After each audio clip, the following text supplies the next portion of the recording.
My name is Mark, and welcome to the ranch. Today we're going to be cooking pork chops. Not just any type of pork chop.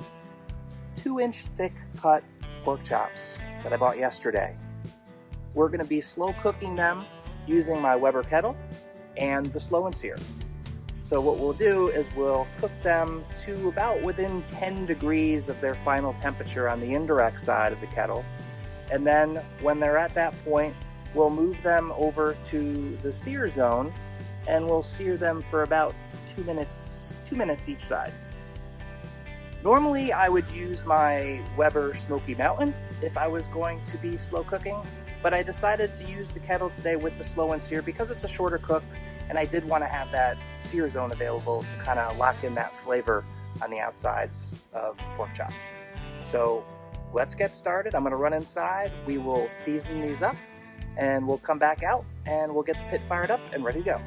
I've got a couple of things I'm going to use to season these today. I have a little bit of extra virgin olive oil that we're just going to drizzle on just to get them a little bit wet so that when we put the rub on, it'll adhere nice to it. And the rub that we're going to be using today is this Pork Barrel Barbecue All-American Seasoning and Rub. I bought this at Costco a little while back, and I've used it on my ribs and my pork shoulder, and it's tasted great on those, so I don't see why something that's called Pork Barrel Barbecue wouldn't be good on some pork chops. So I'll drizzle a little bit of this olive oil, rub it all over each one.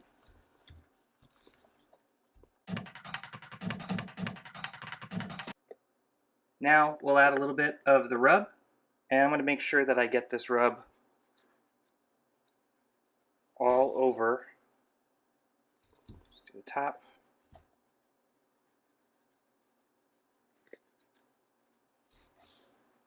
I want to put a good amount on here to really give them a good season. They're thick pork chops.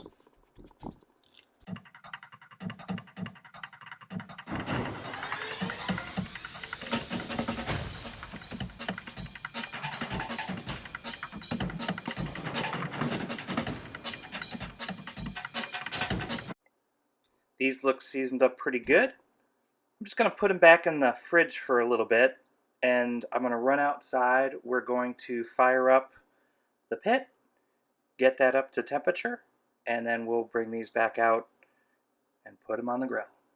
So I've loaded up about 12 briquettes of charcoal into one corner, and I'm going to stick one of these Weber lighter cubes right here in the middle. And we'll light that. So it is a little windy today.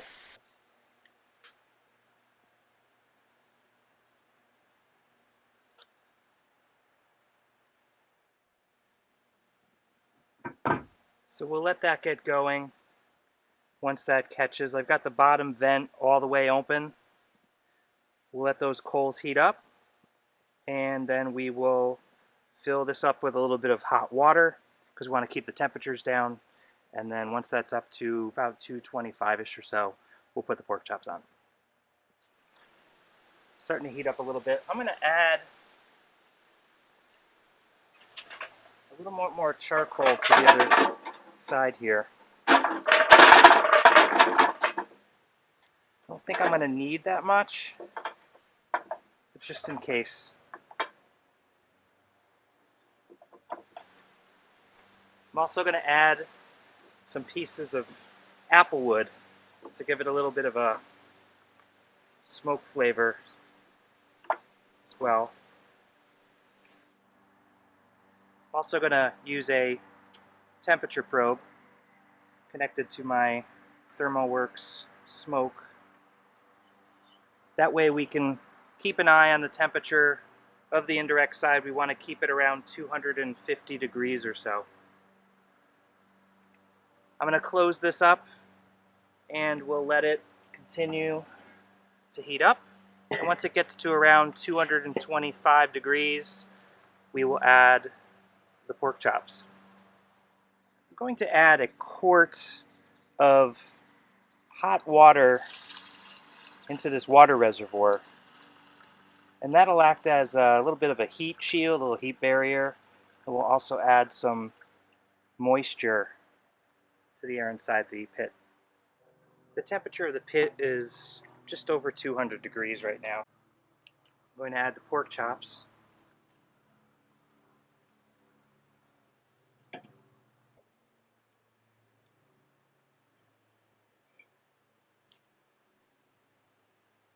I'm going to add a meat probe to one of the pork chops to keep an eye on the temperature.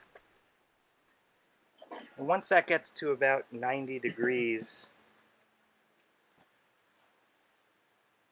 I'm going to take the probe out, we'll flip the meat, and get it up to around 130 degrees. Once it's at 130, we are going to sear the pork chops on both sides. The temperature of the pork chops is 90 degrees, so we're going to flip these now. Already looking pretty good.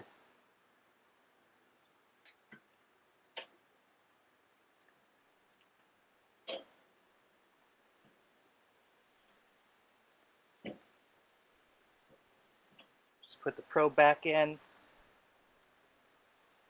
And our goal here is to get them to about 130 degrees. At that point, we will sear them. I'm going to fire up half a chimney of charcoal, and that will be used to sear these when we get to that point.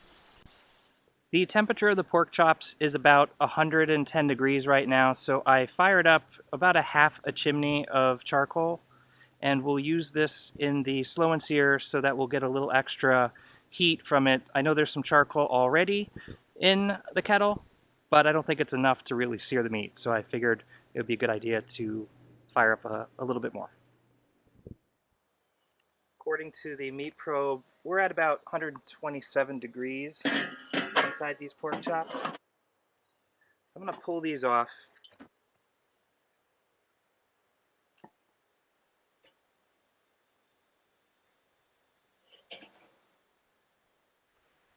We're going to add the hot charcoal that we fired up before for our sear zone. Put the pork chops back on the cooler side.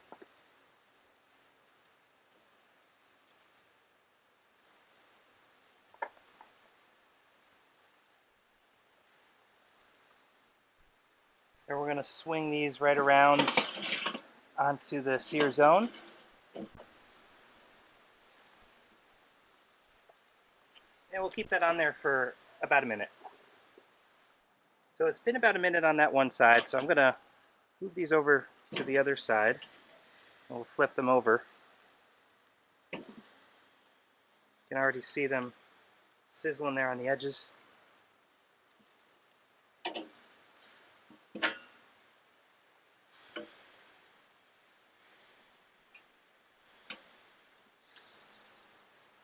We will swing these around back over the sear zone again for about another minute.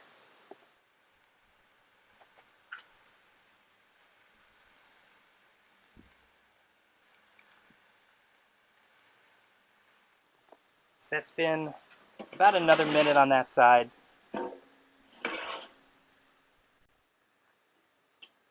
Flip these back over for one more minute on this side.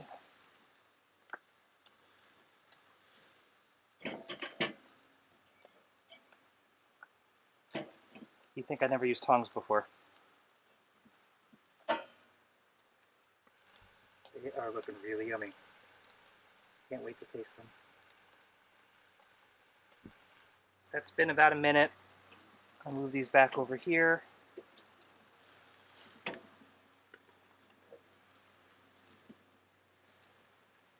can see them sizzling. So what I'm going to do here is I'm going to do it one more time on this other side. And if it's still not up to around 140 degrees or so, I will probably just indirect cook them for a little bit longer. It's been about another minute on that side, so I'm going to take them off the fire. Just flip them over. They look really good. Take the camera down so you can take a look.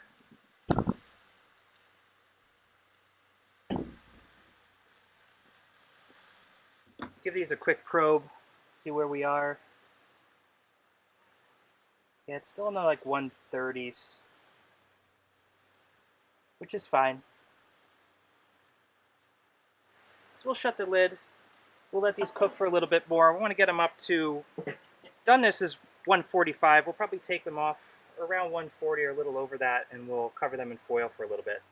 So I think I underestimated the temperature I needed to get the pork chops to before I had to sear them. I thought I needed to do it around 130-ish or so, but it looks like I probably could have waited until they were maybe 135. I think what happened is because these pork chops are so thick, the searing didn't really heat the internal that much more. So I should have kept them on a little bit longer. Not a big deal. We seared them already. We have them on the indirect side now, so they'll just cook up and get up to the 140, 145 temperature there, and everything will be just fine. Let's take a look at what our temperatures are now. Yeah, we're up to 140-ish, a little bit higher than that. So I am going to take these off, and we'll tent them up with some tinfoil for a few minutes, and then we'll slice them up and see how good they are. Let's take a close-up look at these pork chops. They look really good. They have a nice sear on the outside. They have really good color. I think it's time to cut into one of these and taste it. I think these are ready to cut into and take a look and see what it looks like inside. So we're going to cut this one up right here.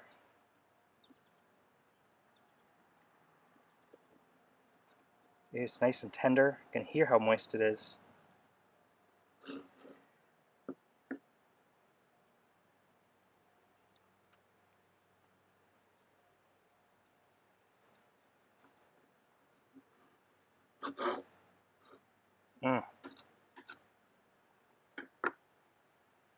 Take a look.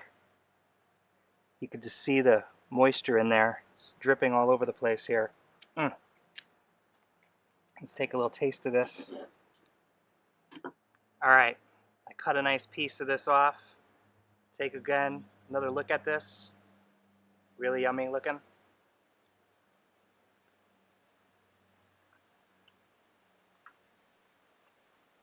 Super tender, juicy, good flavor. This is really yummy. I think for my first time making thick pork chops, I did a pretty good job. I say so for myself.